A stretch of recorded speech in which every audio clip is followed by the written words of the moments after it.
hospice care para sa mga pasyente na gamot, mga testing na ginawa ay hindi na po makakatulong sa kabuhayan ng pasyente.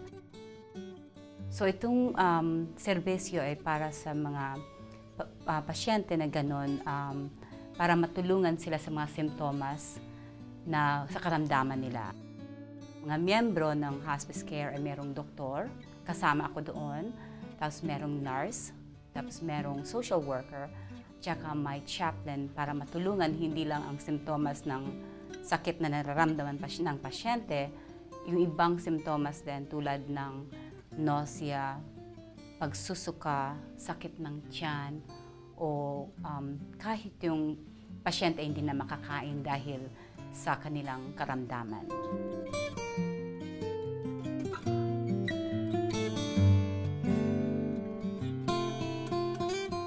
Ang traditional na medical care or pag-alaga sa tao na may sakit, ang pasyente ay tumitingin sa doktor para sa mga rekomendasyon, sa gamot, kung saan gagamutin ng pasyente, either sa bahay or sa hospital.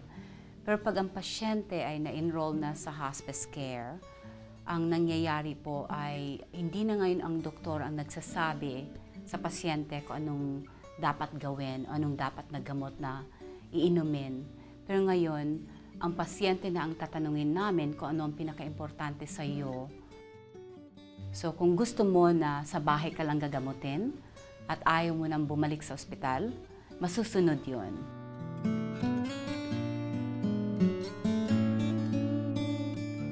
Pinili ko po ang Vitas dahil sa malaking kampanya nila at marami silang mga resources na tulungan nila ako na pag meron akong kailangan, lalo na sa mga Filipino community na or kahit sinong community, kahit man lang Chinese sila or Korean, meron kaming interpreter na service na ginagamit para matulungan ng pasyente sa kung anong karamdaman nila, anong mga kailangan ay na-address po namin.